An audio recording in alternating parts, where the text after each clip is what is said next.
Alright guys, good morning. I'm coming to you at the Saint-Gaudens National Historic Park. I'm going to give you a tour of the Saint-Gaudens National Historic Park. A little area that's around it.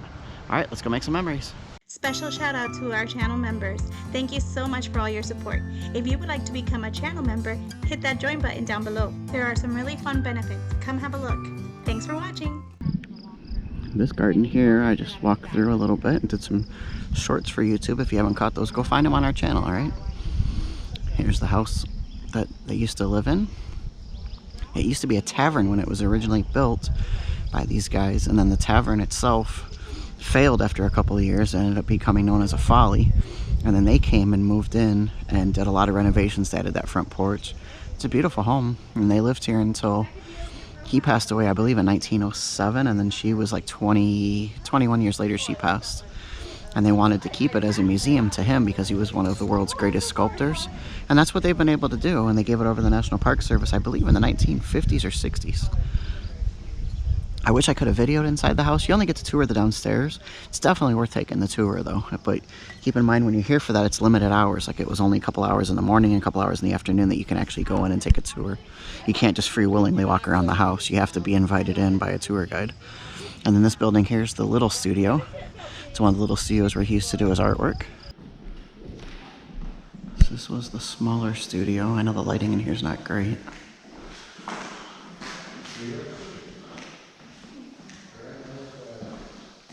That's what this is. A lot of his works of art are up here. Even that way up there.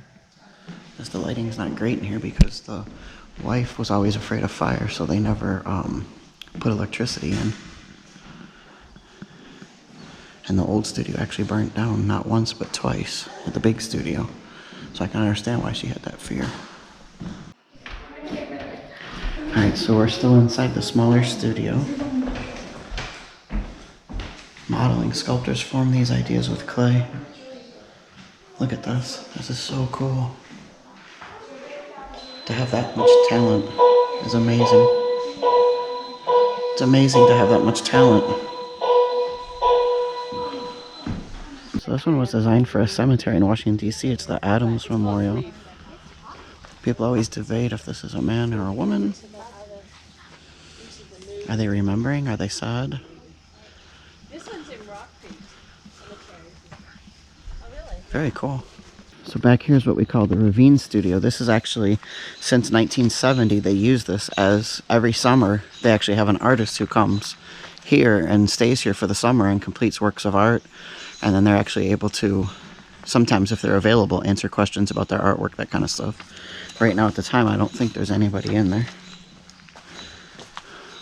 Somebody's definitely working in there. They got all their stuff, there's just nobody there at the moment. Alright, so here is the Robert Gould Shaw in Massachusetts 54th Regiment.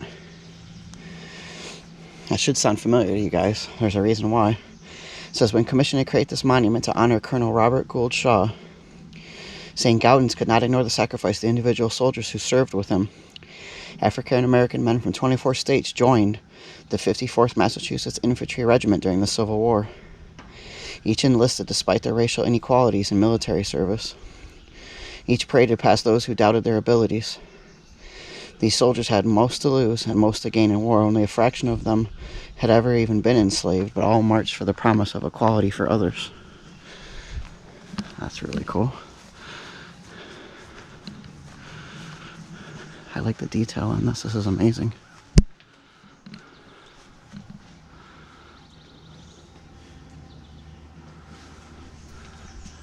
Very, very nice.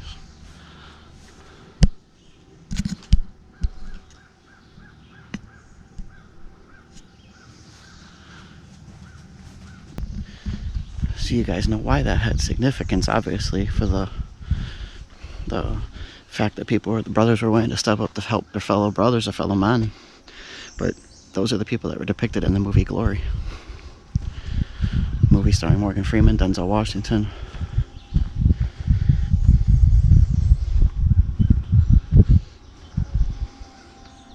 And of course Matthew Broderick, who played Shaw. One of my favorite movies. I love that movie. The first monument that Saint-Gaudens sculpted here in Cornish, New Hampshire was this Amazing, amazing sculpture of Abraham Lincoln. It says this was unveiled in Chicago in 1887. So he sculpted it here, transported it, and obviously now it's made its way back. This was the first one he sculpted here on the property. Beautiful.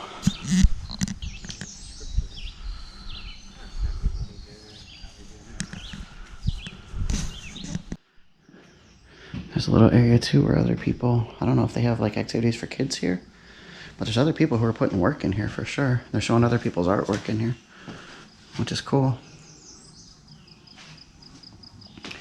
Look at this one. The bug climbing up the trees. Look at this one. Bad ash. Ash beetles destroying ash trees. So they depicted it as in the destructive and deadly effects the beetles have as they're being walked by a skeleton who they've killed. Wow. Here's somebody's artwork down here too. And right here with those beetles. Interesting.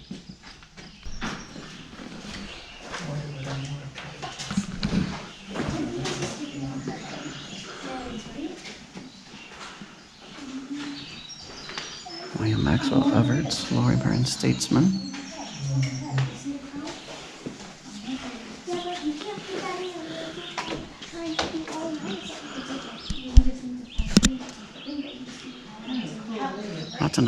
Lots of nice artwork. This guy was so darn talented. Amazing.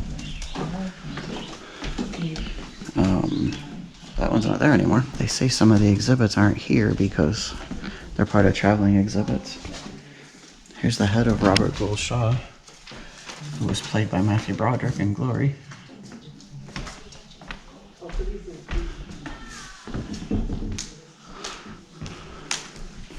This is an example of Diana, which was originally done as a weather vane. It's the only female nude that Saint-Gaudens ever sculpted. This used to be, I don't know if it still is, used to be on top of Madison Square Garden, New York City. And then this is the Puritan.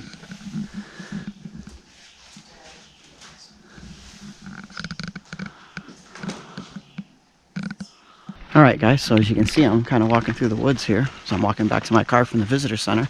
This is going to wrap up our visit here to the Saint-Gaudens National Historic Park. Another national park that is very well done, very well maintained, very well staffed. The tour that we did, it cost us, it was $10 for adults, and children were free to go to this, I believe. So I think it was like 20 bucks to get in. It's actually a nice little walk through here to get back to the car. We didn't go this way, we took the street earlier. But anyway, if you enjoyed this visit, hit that like button. Leave me a comment down below. You ever been here? This is actually the only national park in the whole state of New Hampshire. At least as of the time of this recording. Subscribe if you're not subscribed, guys. Safe travels. Hopefully you learned a little bit about the site here. We'll see you soon.